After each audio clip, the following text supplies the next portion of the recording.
Hey guys, welcome to Cape and Cowl Cafe. I'm Nemo, and today we're going to be talking about the top 10 superhero games that we absolutely need. If you guys enjoy the video at any point today, I'd really appreciate it if you hit that like and subscribe button, but let's hop right in. Alright, now, it might just be me, but I really do feel like superhero games might be at a decline. You know, after failures like Gotham Knights and Marvel's Avengers, these AAA game studios might be afraid to give these heavy-hitting characters the games that they do deserve, because games like the Arkham series and Spider-Man, they're an investment, you know? It's a pretty big risk. And I know that we have Lego Batman coming out and Wolverine, but again, we haven't seen anything crazy like the Arkham series and the Spider-Man games for quite a while. You know, there's too big of a gap between these projects. Now, even though we are still getting Batman and Spider-Man games with a few others, you know, here and there, that's not all we want to see, you know? There are still so many characters that somehow don't have their own modern-day video game. And not just random characters either, okay? We're talking about heavy hitters, characters with massive fan bases, rich comic book histories, and gameplay potential that could rival some of the best games ever made. So today, we're going to be going through the top 10 comic book characters who need a video game, breaking down what those games could look like, how they should play, and what existing games they could take inspiration from. Now, obviously, I am not a game designer, I'm not a professional, so if you hate my ideas, that's fine, you know? Drop yours in the comments down below, let's talk about it. But let's get started. Alright, first up, we are going to go over some honorable mentions. We got Superman and Venom. Now, I'm not going to talk about Venom at length because we already know that Insomniac was or is making a Venom game. We don't really know what's going on, okay? Like, maybe it's been canceled or delayed. They're not really good at communication, are they? Either way, a Venom game would be sick, and he definitely is a big enough character by himself without Spider-Man that, like, it's kind of a necessity at this point, you know, in time. It's 2026 and we don't have a Venom game. And when it comes to Superman, honestly, I don't know, okay? I've seen a million people give their concepts for what a Superman game should be, and honestly, I don't even think there's one perfect way to do it, you know? I think you just have to grab an idea, commit to it, and send it, you know? But all of these game studios are just so afraid of the character and the potential that they just won't even touch him. I don't know if the game should be set in space or in Metropolis. I don't know if you should make the enemy stronger or make Superman weaker to compensate for the power difference. It's a video game, okay? It doesn't matter at the end of the day. The God of War series has Kratos, the God of War, going up against these random little foot soldiers, you know, from all the 9 realms. And obviously none of them should hold a candle to the God of War, but they can still be challenging enemies because it's a video game. At the end of the day, it does not matter if the enemies are as strong or if they seem like they can kill Superman. It's a video game, you can die. End of story. Alright, starting off the real list at number 10, we have The Winter Soldier. Now, I feel like this game pretty much writes itself. You lean fully into that espionage spy thriller vibe. Think secret missions, assassinations, uncovering government conspiracies tied to Hydra or some other shadow organization. And I feel like all you gotta do is just make a game that's a perfect love child between Metal Gear Solid, Splinter Cell, and Hitman. And then it's perfect. You have a Winter Soldier game. Now, in order for this to work, I think you really have to set this game during Bucky's time as the Winter Soldier while he's under the control of Hydra. So it would lean a lot into the Hitman side of things where you're kind of carrying out contracts, eliminating targets. Like, you can have a variety of tools at your disposal, different maps to play on, you can solve puzzles, you know, using the metal arm, stuff like that. It would all just be so cool. And I mean, it's implied that Bucky is responsible for some of the most important and biggest assassinations in history. So you could just recreate some of those as, you know, stealth levels, but play as the Winter Soldier. You could also have a mission where you kill Tony Stark's parents. It would just be so cool. Now, like I said before, this would just be a stealth game, okay? Bucky as the Winter Soldier, especially, you know, when he's mind-controlled, he should just function kind of like a mixture of Snake and Agent 47 from Hitman. And the gameplay should be essentially the same thing. You know, there would be a lot of stealth, but you'd also have some really good combat. That way, the gameplay doesn't feel as stiff and restricted as Hitman, but you have a lot more options, kind of like Metal Gear Solid. Now, while I personally think that this game would work really well if it was set during Bucky's time as the Winter Soldier in the past, if you want to have this game take place in the modern day where he's working alongside Captain America or with Falcon or by himself, you could also just have those Hydra missions as flashbacks and they would just be part of the story. But I mean, come on. If this game was done right, it could be one of the coolest stealth games ever made, and it would just so happen that it would be under a Marvel title, you know? Win-win. Alright, next up at number 9, we have Shazam. Now, I think Shazam is one of the most underrated characters when it comes to video game potential. Now, obviously, the biggest hook here is the transformation mechanic. You're not just going to be playing as Shazam, but you're going to be doing some gameplay sequences as Billy Batson. Maybe the game will let you switch between them at will, but this alone opens up some really interesting gameplay. Billy could handle exploration, puzzles, and social interactions, while Shazam would handle the combat and destruction, the superhero stuff. Now, I could see this functioning a lot like Ben 10 Protector of Earth, this old PS2 game from the 2000s. I played a ton of it as a kid. Now, the game had you switching between Ben and all of these aliens, and you kind of had to pick which one was right for the situation. Like, Ben could do some things that the aliens couldn't, like he could fit into tight spaces, and some of the aliens obviously had powers that Ben did not have. So depending on the puzzle that you were encountering, you had to choose which form was the best for the situation. And I think the same thing really does apply for Shazam and Billy Batson. Now, when it comes to the gameplay, I feel like you could just mix God of War and Infamous, and that would work pretty well. You have the really destructive God of War style combat where the camera's up nice and close, and you get to see the power that Shazam has. And, you also bring in some of the mechanics from Infamous with the lightning and all of the magical abilities and stuff like that. But God of War also has a decent amount of puzzle solving. Now, in that game, you have a secondary character, Atreus, who you can command to solve puzzles and do stuff for you. But in this game, instead of having a secondary character, you would just transform into them. And I feel like that would work really well for a Shazam game. Now, I know what some of you might be thinking, a gameplay developer might get their hands on this kind of IP and just make boring MJ-style missions with Billy Batson. Like, you'd have Billy Batson sneaking out of class and he's got to slowly creep his way through the hallways avoiding teachers. I feel like that's not the way to do it. What you gotta do is make it entertaining by mixing the two, forms together in one gameplay sequence, like that flashback mission from Spider-Man 2 where you gotta, sneak through the high school as Peter, but he gets to use his powers, so it's still entertaining and interesting, and it's not just, oh, I was playing as this god and now I'm just a regular kid. That would be lame, Mix the two personalities, have them interact with each other. That would be the best way to go, in my opinion.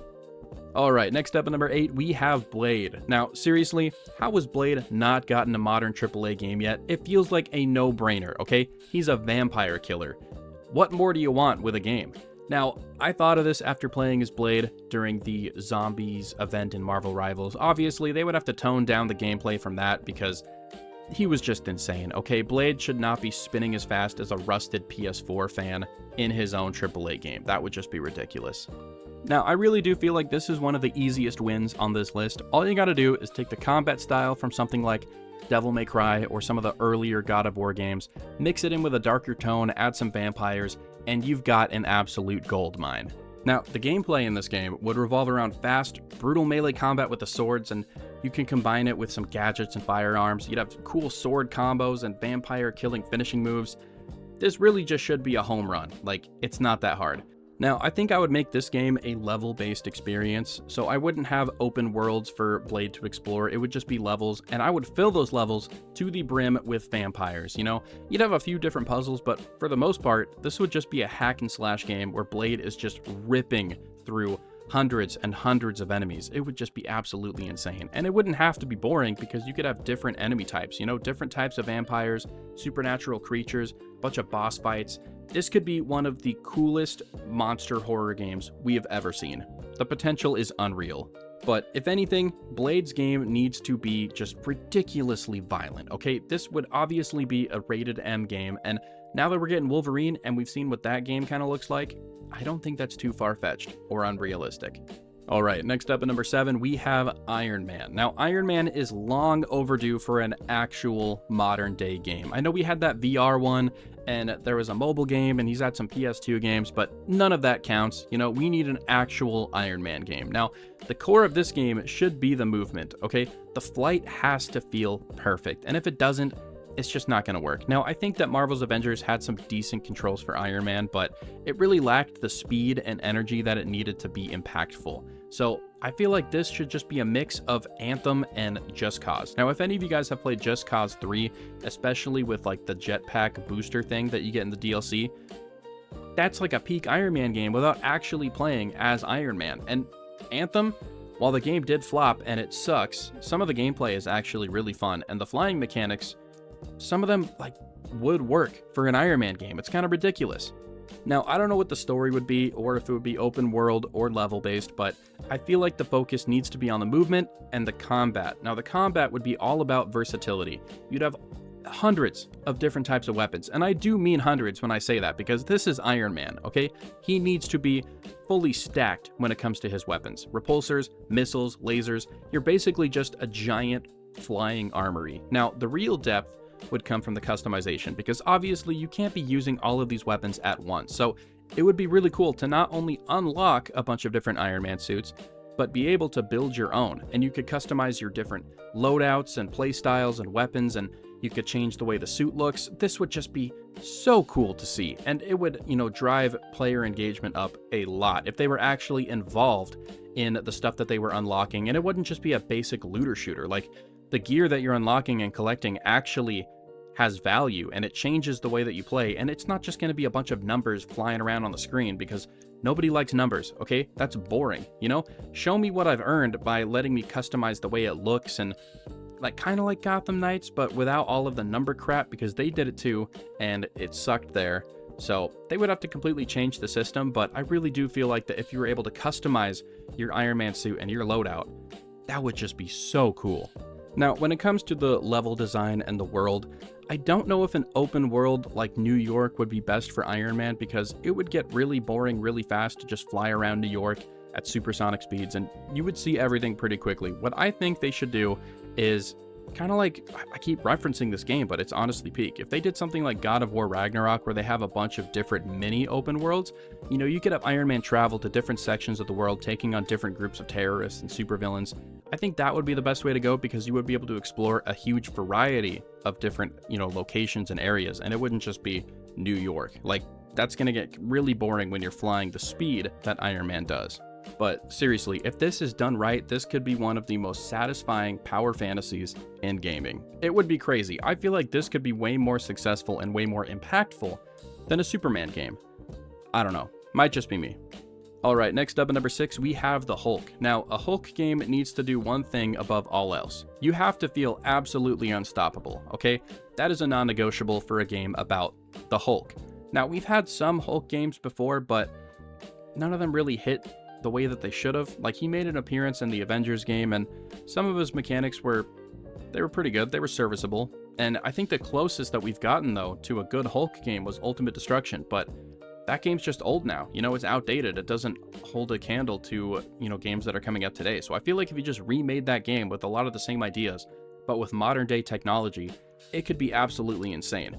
But seriously, in order for this game to be successful, it needs to be intense. Like, fully destructible environments, crazy physics and movement, like the super jumps that Hulk's always pulling off and they send him flying across the map. We need the thunderclap, all of the different classic Hulk moves. And seriously, with the destructible environments, like, buildings need to be collapsing because of the combat and the moves that you're pulling off on enemies. And not all of the enemies have to be these huge Hulk, Avengers level threats that, can actually take down the Hulk. We don't need to be fighting a bunch of monsters all the time. The Hulk goes up against the army all the time, and maybe the army's developing different weapons that kind of weaken you or, actually pose a threat. But for the most part, I feel like you should just be jumping around the desert and like smaller towns and just destroying everything. That would be so cool. All right, next up at number 5, we have The Punisher. Now, this would just be a shooter game. Like, duh. Let's keep it simple. Now, the way that this one would work for me is you just have this set during the Punisher's first week, operating as a lethal vigilante. You make this an emotional story about him going on this quest for vengeance and trying to find the people who are responsible for his family's murders. That's the best way to do it, because the Punisher can sometimes be a little boring when he's just going around, killing criminals for no reason.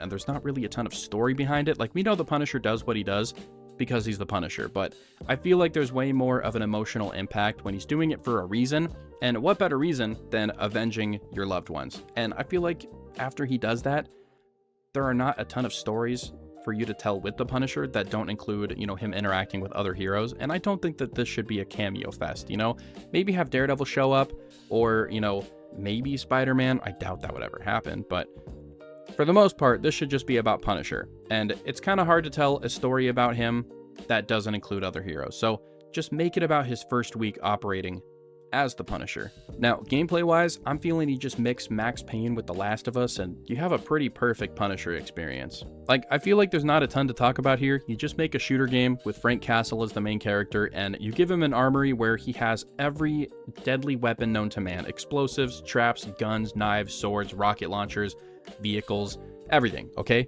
This shouldn't be that hard. That's what she said.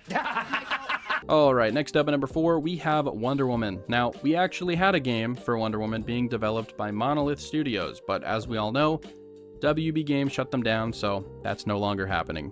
What a missed opportunity. And I mean, with that studio's track record, I feel like her gameplay would have been a perfect mix of God of War, Assassin's Creed, and Shadow of Mordor, especially with the Nemesis system, which I think we can all assume would have been in that game, but now it's pretty much gone forever. Like, we can just assume that. It's gone. Never coming back.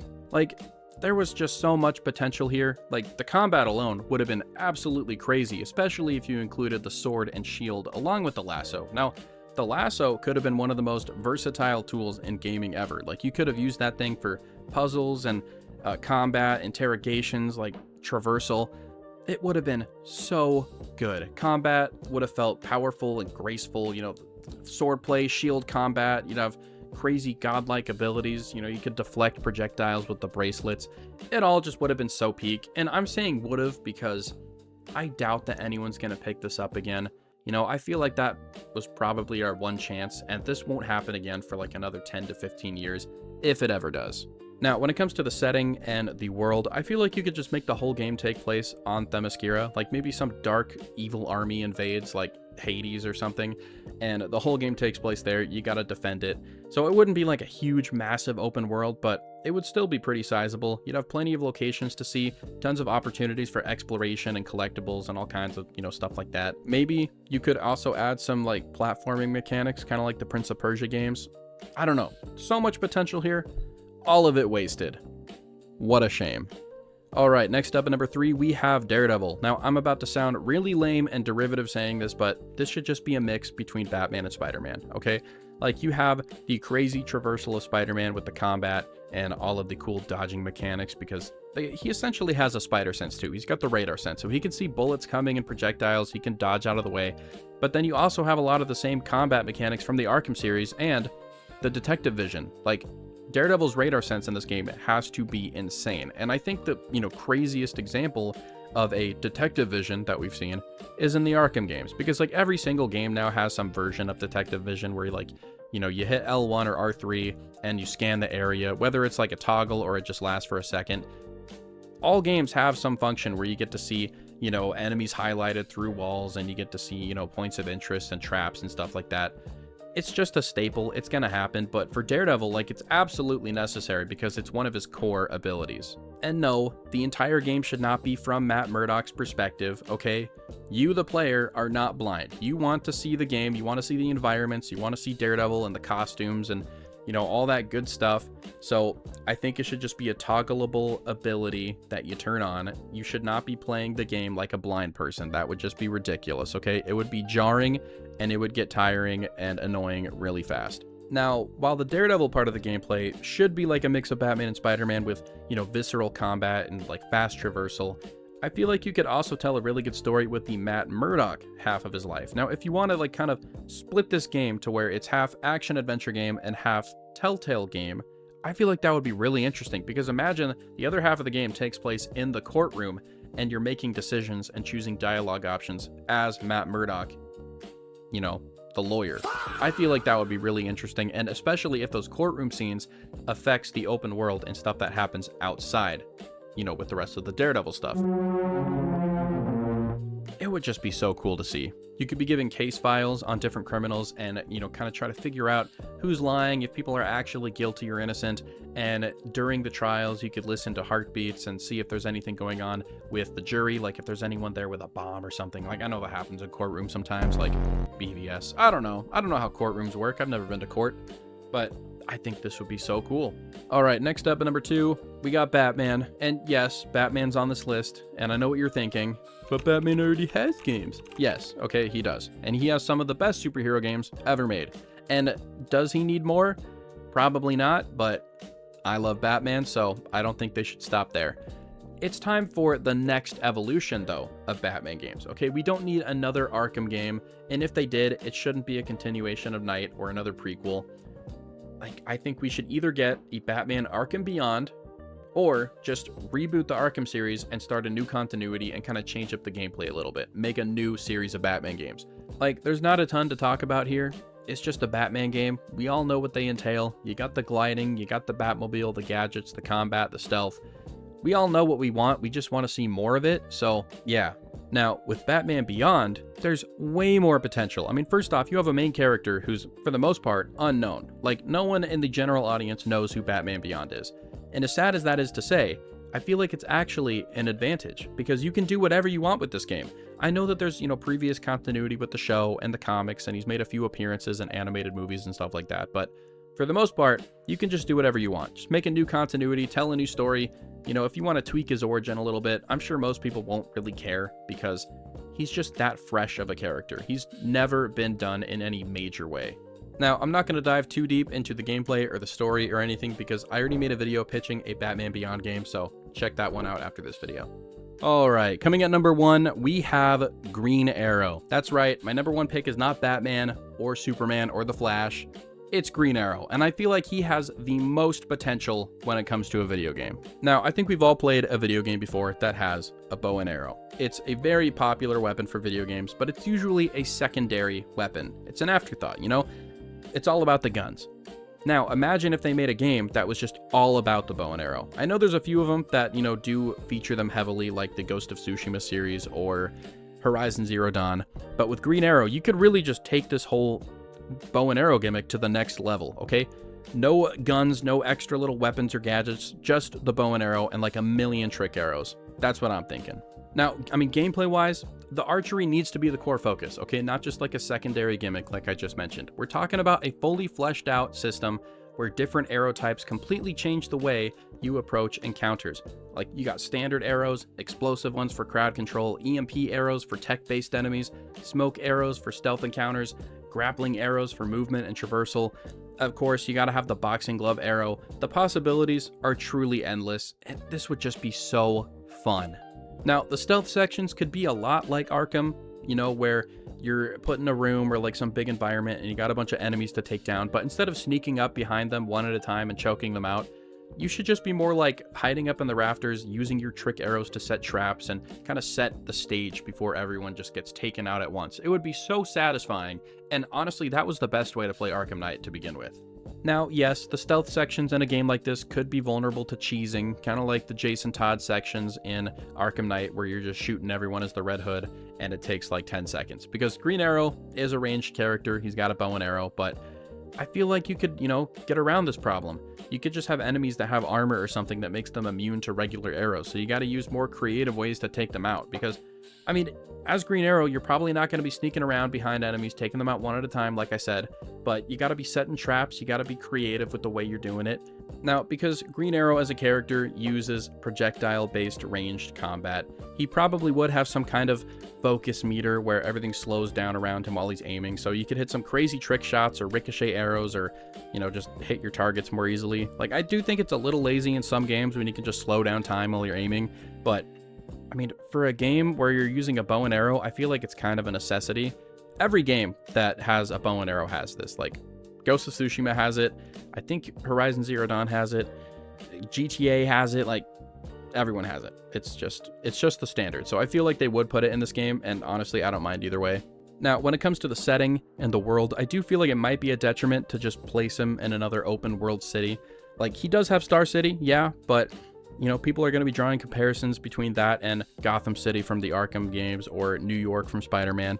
And, it's just something we've seen before. Like, yeah, it would be fun with the traversal mechanics, especially if you can shoot out zip lines and you're grappling and swinging everywhere. But I feel like Green Arrow would be way more fun on the island. Like, it doesn't have to be his origin story where he's stuck there for 5 years, but maybe he goes back to the island later in his career to face off, some kind of threat from his past. Maybe it's Deathstroke or Malcolm Merlin or Onomatopoeia or something. I don't know. Either way, I feel like the island would be a way better setting for this game.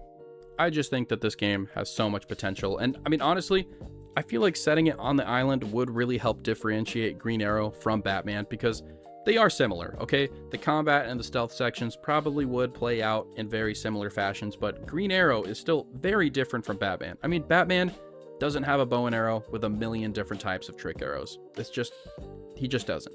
But I know I've said it for some of the others on this list, but seriously, if they did this game right, this could be one of the best superhero games ever made. Alright guys, that's going to be it for today's video. If you guys enjoyed it all, I'd really appreciate it if you hit that like and subscribe button, and drop in the comments down below what superhero game you'd like to see. Let's talk about it. But yeah, until next time, I'll see you guys later.